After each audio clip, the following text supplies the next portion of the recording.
Hi everyone, welcome back to another episode. Today I'll be showing you how you can redeem code for YouTube.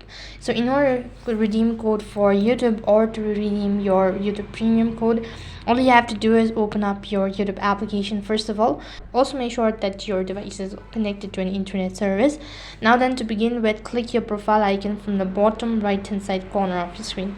After that, it's going to direct you to your profile page. Here, click the tab bar icon, and once you tap the tab bar icon, or once you're directed to the settings page, here scroll down a bit, and all you have to do is go to purchase and membership. So here you'll need to click on learn more, and after that you can select either one of it, whichever is convenient for you.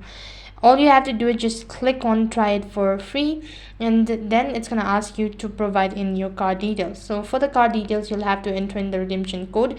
As soon as you do that, you'll be able to redeem your code on YouTube Premium, and you'll be able to redeem your YouTube Premium code. So that's basically how it works. That is all for this video. I hope the video was helpful. Make sure to like, share and subscribe to our channel. Thank you for watching. See you in the next video.